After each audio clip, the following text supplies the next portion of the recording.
ते आमचे ज्येष्ठ नेते चंपूशेठ बोराजी, ज्यांनी आपल्याला मार्गदर्शन केलं, ते लोकप्रिय उमेदवार विठ्ठलराव लंगे पाटील, मंचवर उपस्थित असलेले पंचगंगा उद्योग समूहाचे सर्वेसर्वा उद्योजक प्रभाकरजी शिंदे साहेब, किसनरावजी गडाख साहेब, राष्ट्रवादी काँग्रेसचे अब्दुल शेख, शेतकरी संघटनेचे अजित काळे, भारतीय जनता पक्षाचे किसान मोर्चाचे जिल्ह्याचे अध्यक्ष अंकुशराव काळे, नितीनजी दिनकर, ज्ञानेश्वर माऊली, या ठिकाणी उपस्थित असलेले शिवसेनेचे संजय पवार, जालिंदर वाघचौरे, बाळासाहेब पवार, किरण शिंदे, ज्यांची नावं घेतली नाही त्याचा माझा दोष नाही, लिहून देणारा दोष आहे, असे सर्व आमचे सर्व सहकारी आणि या कार्यक्रमाला उपस्थित असलेल्या नेवासा विधानसभा मतदारसंघातील मतदार बंधू आणि भगिनींनो, विधानसभेची निवडणूक आहे. 20 तारखेला मतदान आहे. या निवडणुकीमध्ये भारतीय जनता पक्ष, शिवसेना, राष्ट्रवादी, आठवले गट रिपाई या आमच्या महायुतीने हळूहळू वाढवतो. तो नको वाढव, माझं वाढवतो मी. महायुतीने विठ्ठलरावला उमेदवारी दिलेली आहे.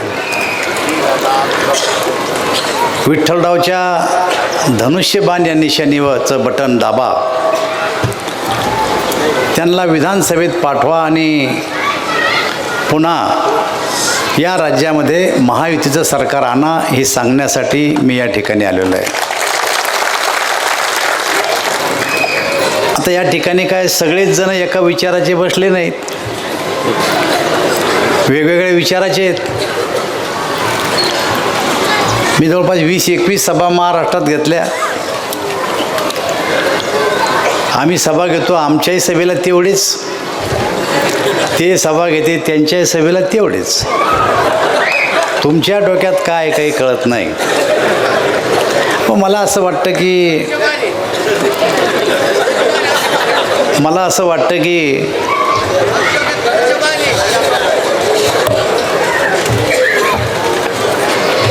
ही जी निवडणूक आहे ही राज्याच्या हिताच्या दृष्टीनं अत्यंत महत्त्वाची अशी निवडणूक आहे. मतदान महायुतीला करायचं का महाविकास आघाडीला करायचं याचा विचार करण्यासाठी आपल्याजवळ अजून 2 दिवस आहे. आपल्या सगळ्याला माहिती आहे की 2019ला विधानसभेच्या निवडणुका झाल्या. या निवडणुकीमध्ये या राज्यातल्या जनतेने भारतीय जनता पार्टी, शिवसेना युतीला मतदान केलं आणि असं लक्षात आलं की ही युती जिंकती. निकालाच्या दिवशी प्रत्येकजण चॅनल समोर बसला होता की ज्याला आपण मतदान दिलं ते निवडून येतो की नाही म्हणून. या राज्यामध्ये भाजप शिवसेना येते का काँग्रेस राष्ट्रवादी येते, एकदम सकाळपासून संध्याकाळपर्यंत टी व्ही पाहत होते. मी त्या दिवशी वर्षा बंगल्यावर देवेंद्र फडणवीस आम्ही सगळे बसलो होतो. या राज्यात बहुमताला 145 सीट लागतात. उद्धव ठाकरे मातोश्रीवर बसले होते. ज्या टायमाला 165 सीटवर आम्ही लीडवर होतो त्या टायमाला दुपारी 2 वाजता उद्धव ठाकरेला देवेंद्र फडणवीसनी फोन केला की उद्धव साहेब, आपलं सरकार येत आहे, आपलं पाहिजे 145, आपण पुढे 165वर. कार्यकर्ते रस्त्यावर आलेत, ढोल वाजतायत, गुलाल उधळतायत कार्यकर्ते. या मातोश्रीच्या बाहेर मी पण येतो, आपण जरा कार्यकर्त्याच्या आनंदात सहभागी हो. 2 वाजता फोन केला, 2:30 वाजले, आले नाही. उद्धव ठाकरेंनी 3 वाजता एक पत्रकार परिषद घेतली एकटाच आणि सांगितलं, माझे सारे पर्याय खुले, मी भाजप संघच गेलो पाहिजे असं काही नाही, मी कुठंही कोण्याही रस्त्यानं जाऊ शकतो. हा या राज्यातल्या जनतेचा अपमान आहे. कारण त्यांनी मतदान भाजप शिवसेनेला दिलं होतं. आणि आपल्या लक्षात आलं असं पुढं काय घडलं, असंघाशी संगत केली, एक अनैसर्गिक युती जन्माला आणली आणि या राज्यामध्ये सरकार स्थापन केलं. कोणासंग केलं? काँग्रेस आणि राष्ट्रवादीसोबत. ज्या काँग्रेसने बाळासाहेब ठाकरेला आयुष्यभर शिव्या दिल्या, ज्या राष्ट्रवादीने आयुष्यभर बाळासाहेबाला शिव्या दिल्या, बापाला झाकून ठेवलं आणि स्वतः पठ्ठ्या मुख्यमंत्र्याच्या खुर्चीवर बसला. ठीक आहे, आपल्या ग्रामपंचायतीत फोडतोड करतोच आपण, तशी आमची बी फोडताड झाली. आम्ही आपलं विरोधी पक्षाची भूमिका बजवायला लागलो. चला तुम्ही सरकार चालवत चालला. पण मित्र, मी तुमच्यापुढं 2 सरकार उभे करतो. एक सरकार आहे पहिले 2.5 वर्ष चालवलं, उद्धव ठाकरे मुख्यमंत्री आणि गडाख साहेब त्यात मंत्री, बरोबर आहे ना? उद्धव ठाकरे मुख्यमंत्री आणि गडाख मंत्री. हे सरकार डाव्या बाजूला आहे आणि दुसऱ्या बाजूला आम्ही विरोधी पक्षाचे. 2.5 वर्षात या सरकारनं तुमच्या जनतेच्या हिताचं एखादं काम केलं असं कोकाण्यामध्ये 2 बोर्ड लावा म्हणा, काँग्रेसला, राष्ट्रवादीला आणि उद्धव ठाकरेला आम्ही राजकारण करणं सोडून देतो 2.5 वर्षात. आणि मी तुम्हाला सांगितलं अगोदर की वेगवेगळे विचाराचे बसलेले आहेत.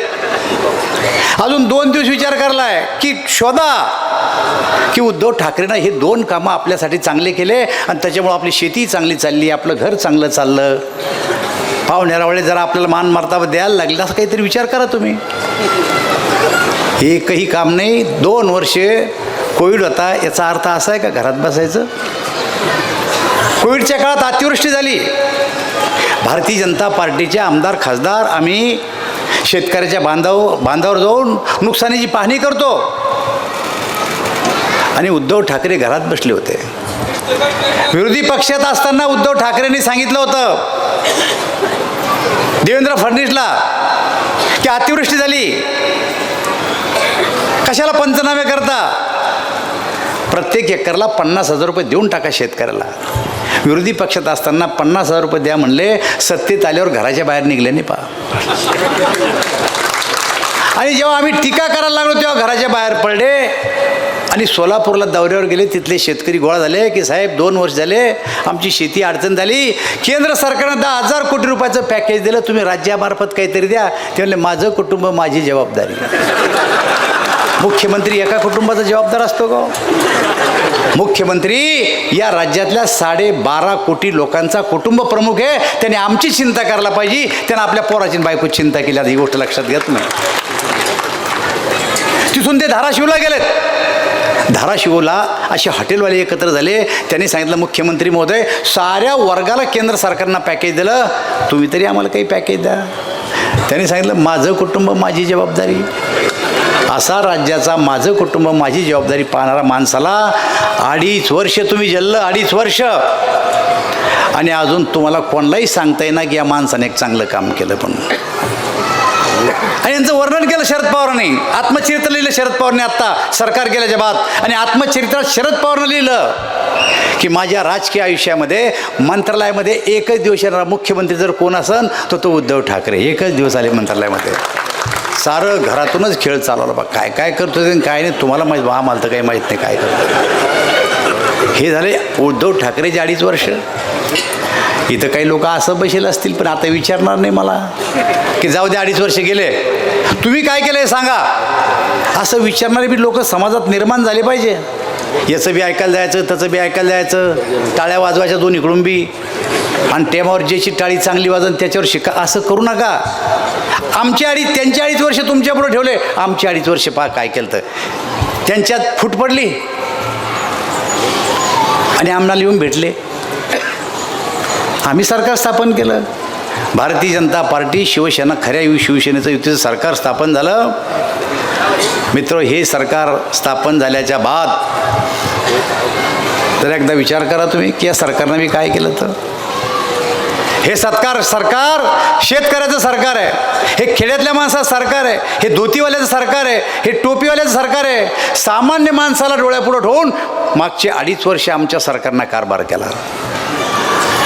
कधी विचार केला आहे तुम्ही या सरकारनं काय केलं. तर आत्ता सांगत होते लंगे साहेब की तुमचे माजी मंत्री महोदय म्हणते की मी विरोधी पक्षात होतो म्हणून मला निधी मिळाला नाही.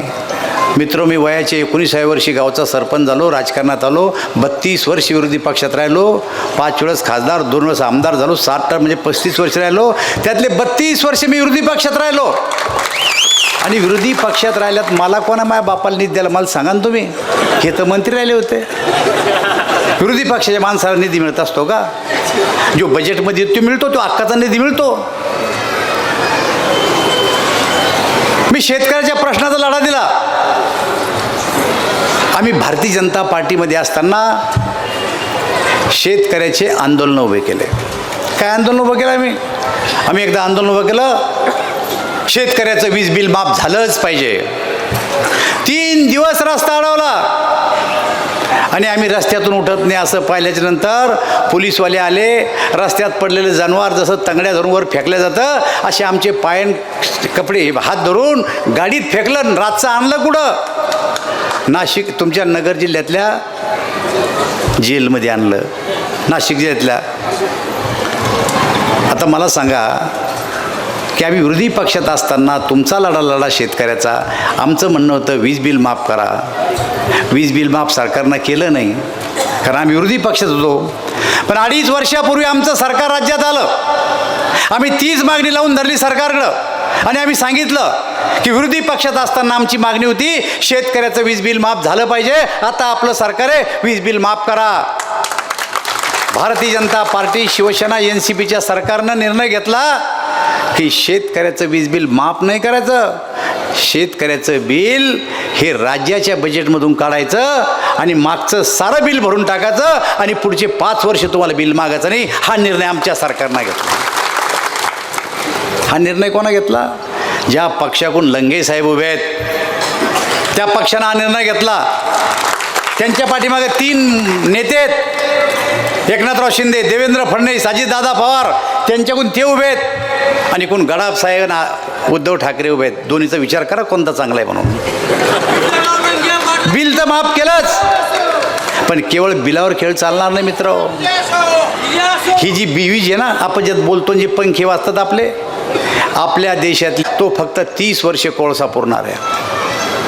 कारण कोळसा जमिनीतलं धन आहे. जसं विहीर आहे, पाणी आहे, आपण उपसतो, उपसल्यावर पाणी संपून जातं, पण पाणी दरवर्षी पडतं. कोळसासुद्धा जमिनीतलं धन आहे.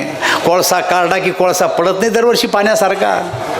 आपल्या जमिनीमध्ये जो कोळसा आहे तो फक्त 30 वर्षे पूर्ण एवढा कोळसा आहे आणि वीज 80% कोळशावर आहे. 30 वर्षांतर या देशाचं व्हायचं काय? 30 वर्षांतर मोदीजी या देशाचे प्रधानमंत्री राहणार नाही, मी कोळसा मंत्री राहणार नाही. पण देशाची दूरदृष्टी असणारा प्रधानमंत्री आपल्या देशाला लाभला. त्यांनी सांगितलं 30 वर्षांतर या देशाचं काय होणार आहे ह्याची चिंता करा. आणि मला सांगितलं की सगळ्यात जास्त कोळसा जर कुठं असेल तर तो ऑस्ट्रेलियाला आहे. जा ऑस्ट्रेलियामध्ये तिकडचा कोळसा आहे, कसा पहा, आपल्याला आणता येईल का ते पहा. मी आणि माझे अधिकारी ऑस्ट्रेलियाला 1 महिना गेलो. आम्ही तिथला अभ्यास केला, तिथला रिपोर्ट तयार केला, मोदीजवळ ठेवला आणि मोदीजीला दाखवलं. तेव्हा मोदीजीला सांगितलं, साहेब एवढ्या स्वस्तात आपण आपल्या देशात वीज देतो, तिचे बिलं भरणं होईना आमच्या लोकांकडून. तो कोळसा आणायचा, जर इथं वीज निर्माण करायची तर याच्यात 10 पट बिलं लागतील. शेतकरी हे सहन करूच शकत नाही. मोदीजींना निर्णय घेतला की कोळशावर अवलंबून आता राहू नका, पुढच्या 30 वर्षाची प्लॅनिंग आता करा. प्रत्येक जिल्ह्याला 1250 कोटी रुपये दिलेत आणि सांगितलं ज्या ठिकाणी 33 kVचं सबस्टेशन आहे, 132चं स्टेशन आहे, त्या ठिकाणी गायरान जमिनी घ्या, त्या ठिकाणी सोलर पॅनल लावा, सूर्याच्या किरणापासून सोलरवर वीज निर्माण करा आणि 33 kV केंद्राला द्या.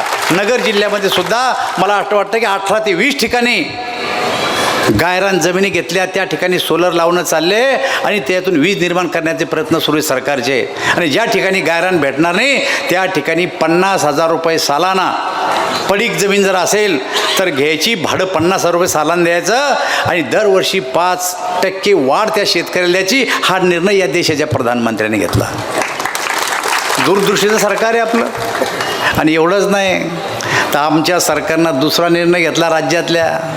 एका बाजूला उद्धव ठाकरे, एका बाजूला भारतीय जनता पार्टी शिवसेना, दुसरा निर्णय घेतला. सांगितलं काय, मागेल त्याला सोलार पंप द्यायची योजना आपल्या सरकारनं काढलेली आहे. आता मला सांगायचं शेतकरी कोण कोण येऊ हातकारावर, शेतकरी कोण कोण येतं? शेतकरीचे ना कोणा लोकांनी सोलर पंपसाठी ऑनलाईन केलं, जरा वर हातकारावर कोणा केलं. आता मला सांगा, हा सोलार पंप आम्ही जो देणार आहे, ज्यांनी वर हात नाही केले आता त्यांनी सुद्धा सोलार पंपचं ॲप्लिकेशन करावं. टप्प्याटप्प्यानं सोलार पंप मिळायला सुरुवात झाली. देणारे म्हणजे निवडणुकीपुरतं नाही आहे. सोलार पंप ज्याला ॲप्लिकेशन केलं त्याला सोलार पंप मिळणार आहे. आणि सोलार पंपची किंमत काय आहे?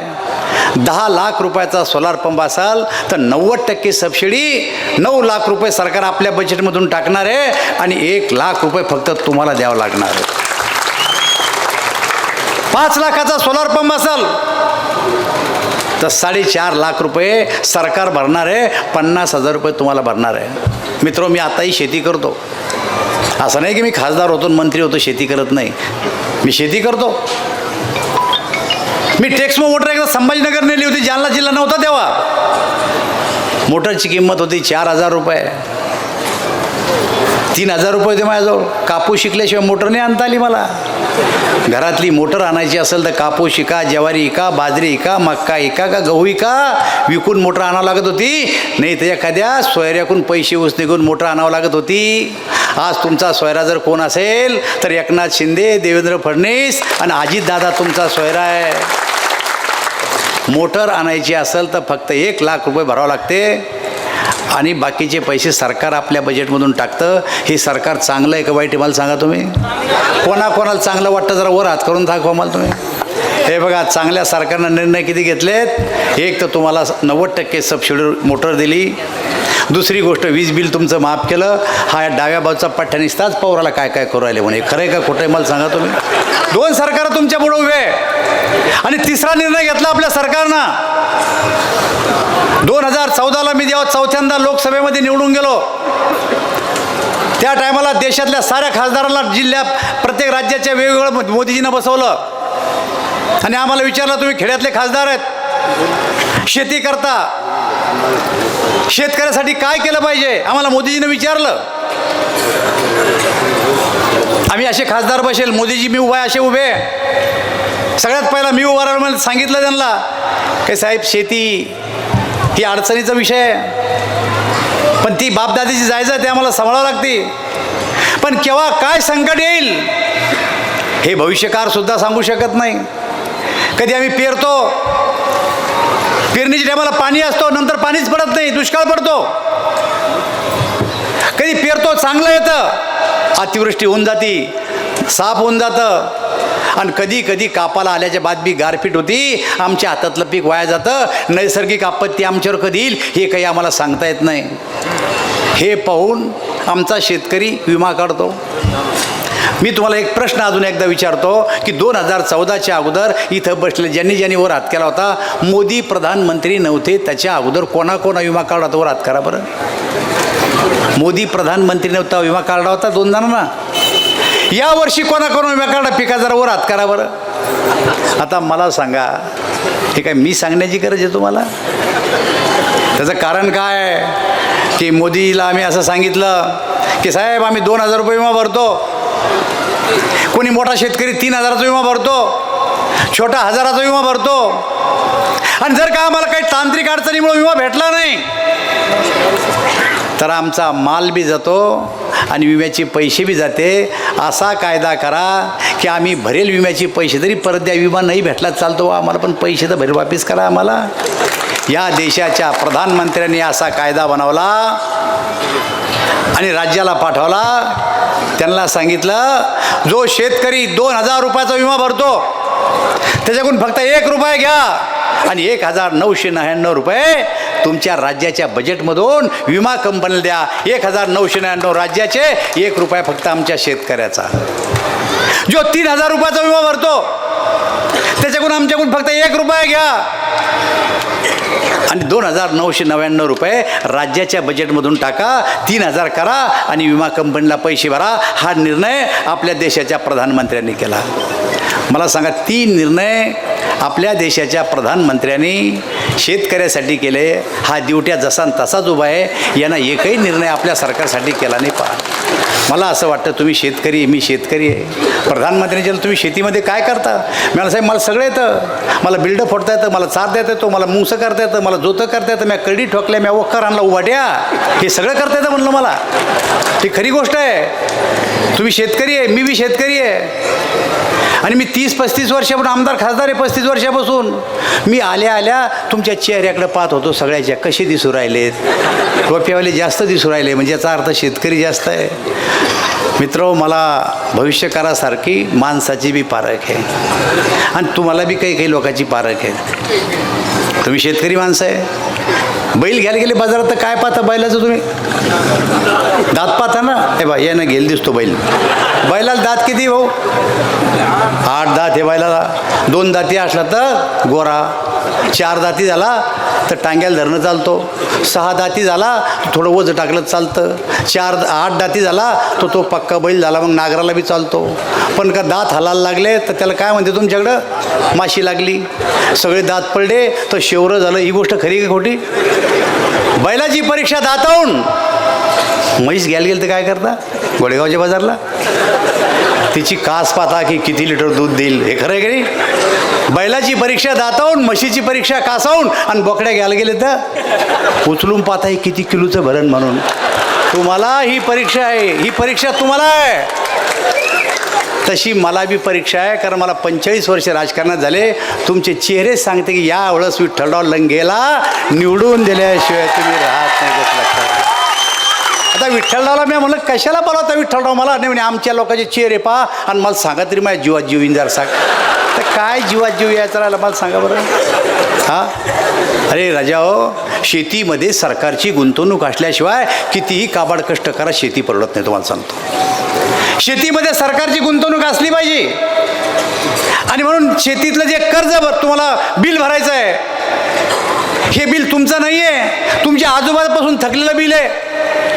कारण शेती संकटात सापडायची, नैसर्गिक संकट यायचं, सरकार मदत नाही करायचं आणि त्यामुळं तुमच्यातलं निघालेलं उत्पन्न हे कुटुंब चालवायला पुरत नव्हतं. म्हणून तुम्ही बिलं भरले. मस्तीन थोडे नाही भरले आपण बिलं. पण पहिल्या सरकारनं नाही माफ केलं, दुसऱ्या सरकारने माफ केलं आणि आता सरकारनं तुमचं बिल माफ केलं. याचा अर्थ सरकारची शेतीमध्ये गुंतवणूक आहे. सरकार तुमचं आता पिकाचा विमा 1 रुपयात घेतं. याचा अर्थ सरकारची शेतीमध्ये गुंतवणूक आहे. मला असं वाटतं की जोपर्यंत सरकार शेतीमध्ये गुंतवणूक करणार नाही तोपर्यंत शेती फायद्यात चालत नाही. म्हणून मी तुम्हाला सांगितलं, हे सरकार शेतकऱ्याचं सरकार आहे, खेड्यातल्या माणसाचं सरकार आहे, टोपीवाल्याचं धोतीवाल्याचं सरकार आहे. हे टाटा बिर्ला मफतलाल गरवारे अदानी अंबानीचं सरकार नाही आहे. हे हरामखोर त्यांच्या पंक्तीला बसतात पण आमच्यावर चार्जेस ठेवतात त्यांचे. मला सांगा, मोदीजीनं दुसरा निर्णय केला तुमच्यासाठी. मी खासदार होतो, लोकसभेत चर्चा झाली. आम्ही सांगितलं, सगळ्या खासदारांना भाषणं केले की साहेब शेतकरी अडचणीत आहे, फार मोठी मदत नाही पण काही ना काही मदत त्याला केली पाहिजे आपण. मोदीजीनं निर्णय केला की प्रत्येक शेतकऱ्याच्या खात्यावर वर्षाला 12,000 रुपये जमा करायचे. कोणाकोणाच्या खात्यावर 12,000 रुपये जमा होती? वर हात करा बरं जरा. 4दा वर हात करून तुम्हाला अजून सांगावंच लागतं मतदान कोणाला करावं म्हणून. मला सांगा बरं तुम्ही आता. 4दा केले ना भाऊ वर हात. उद्धव ठाकरेचा एखादा करून दाखवा की उद्धव ठाकरे बी एखादा असलं जेच बसेल कोणी कोणी जो इथून जाऊन उद्धव ठाकरे याला मारणारे उद्धव ठाकरेला मतदान असणारच आहे. करायला हरकत नाही त्यानं काही. 12,000 रुपये तुमच्या खात्यावर जमा होते.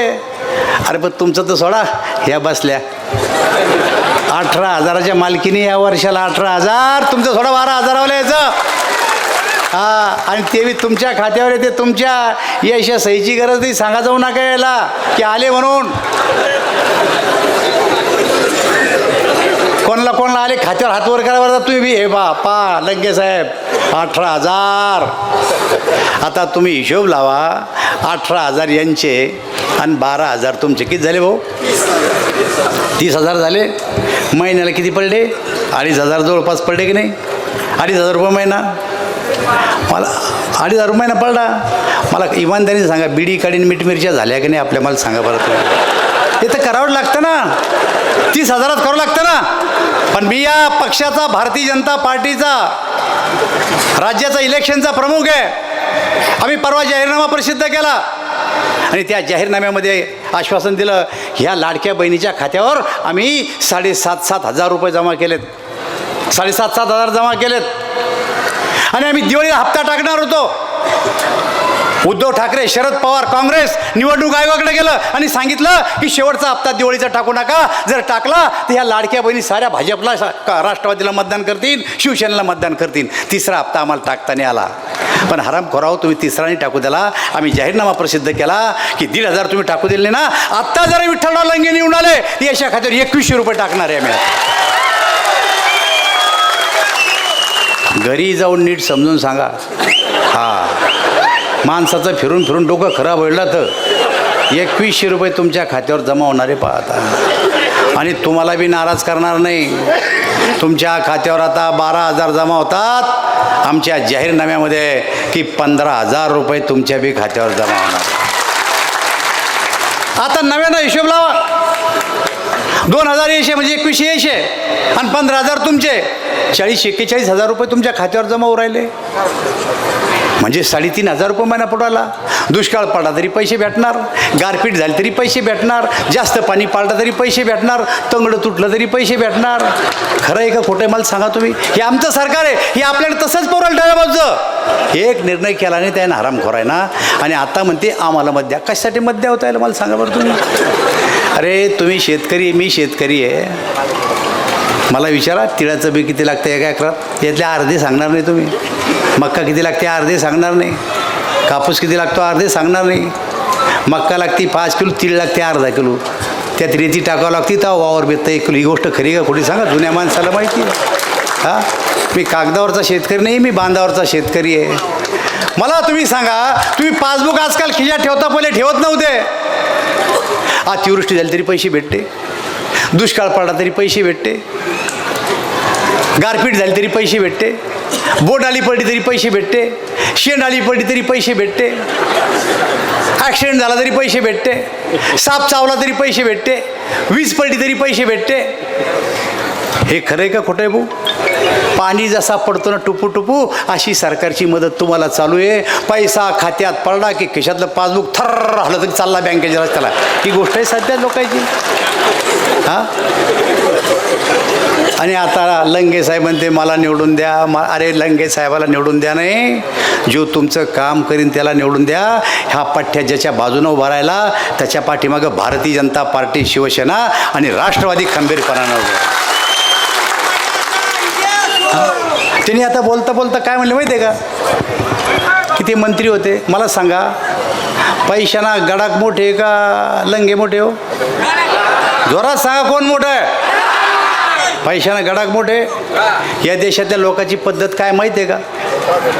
लोक छोट्याच्या मागं आहे, मोठ्याच्या मागं नाही आहे. मला सांगा, सायकलची मोटरसायकलची टक्कर झाली, कोणाच्या बाजून बोल चालू? कोणाच्या? मोटरसायकलची सायकल झालं कोणाच्या? सायकलच्या. आणि मोटरसायकलची जीपची झाली तर, आणि जीपची ट्रकची झाली तर, आणि ट्रकची रेल्वे झाली तर. मग आता तुम्हाला कोणाच्या बाजून राहायचं मला सांगा तुम्ही आता? हां,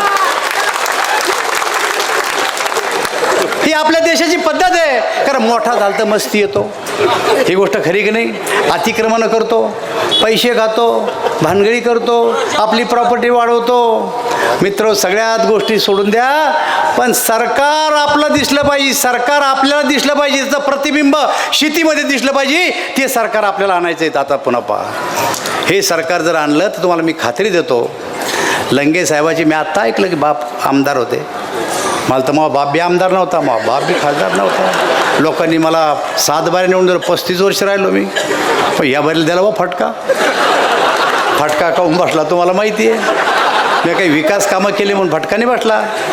माझ्या लोकसभा मतदारसंघात 6,000 कोटी रुपयाचे केंद्राच्या पैशातून रस्ते केले तुम्ही. ICT कॉलेज आणलं. देशात 3च कॉलेज आहेत. एक आहे भुवनेश्वरला, दुसरं आहे मुंबईला, तिसरं आहे जालन्याला. ज्या कॉलेजमध्ये शिकल्यावर नोकऱ्या लागत नाही, ICT कॉलेज. ज्या कॉलेजमध्ये टाटा, बिर्ला, मफतलाल, गरवारे, अदानी, अंबानी, किर्लोस्कर शिकले, उद्योगपती निर्माण करण्याचं कॉलेज मी आणलं जालन्याला. बेंगलोरच्या किंवा कलकत्त्याच्या माणसाला जर वाटलं मला ICT कॉलेजला प्रवेश घ्यायचा, त्याला जालना शोधावं लागणार आहे. त्यांच्या कंपन्यात 30 ते 40 लाख पगाराचे लोक हे ICT कॉलेजमध्ये शिकले, ते कॉलेज मी आणलं आहे.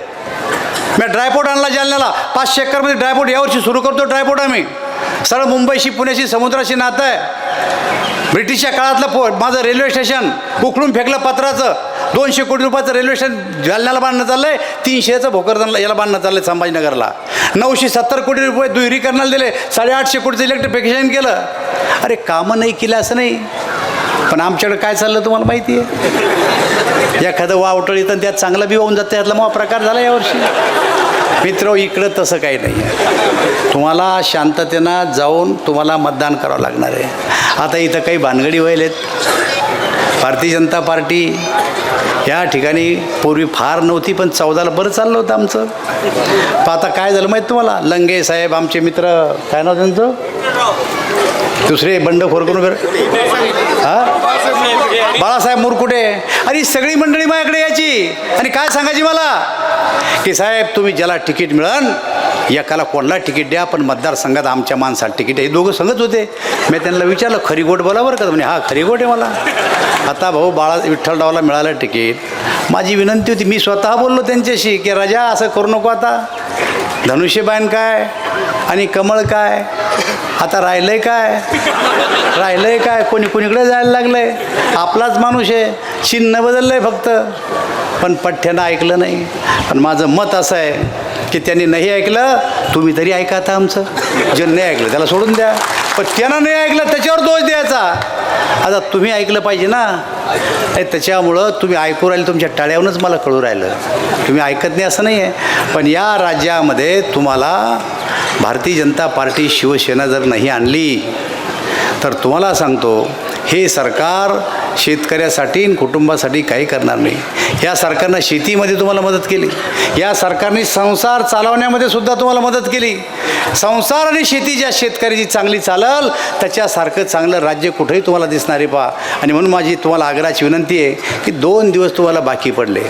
आज मी भाषण केलं, आज विठ्ठलरावनं भाषण केलं, बाकी मंडळीनं भाषण केलं. आमच्या भाषणाकडे नका जाऊ. वर्तमानपत्रात उद्या काही येऊ शकतं की बाळासाहेब मागं आहे, ह्यो पुढं आहे, त्यो पुढं आहे. वर्तमानपत्रावर, चॅनलवर, भाषणावर भरोसा न ठेवता या सभेतून घरी गेल्याच्या नंतर प्रत्येकानं आपले दोस्त, मित्र, नातेवाईक आणि गावातली मंडळी अशी बसली पाहिजे आणि अशी चर्चा केली पाहिजे आणि निर्णय केला पाहिजे की मतदान करायचं कोणाला. ज्यांना काम केलं त्याला मतदान करायचं, काही ज्यांना काहीच नाही केलं 2.5 वर्षात त्याला मतदान करायचं. हा निर्णय तुम्हाला करावा लागणारी गोष्ट लक्षात घ्या. बाळासाहेब म्हणले माझी प्रॉपर्टी, आपले लंगे साहेब म्हणले माझी प्रॉपर्टी वाढली नाही. अरे बाळासाहेब तुमची जरी वाढली, पण माहीत खूप वाढली व प्रॉपर्टी. कारण मी लय दिवस काढले.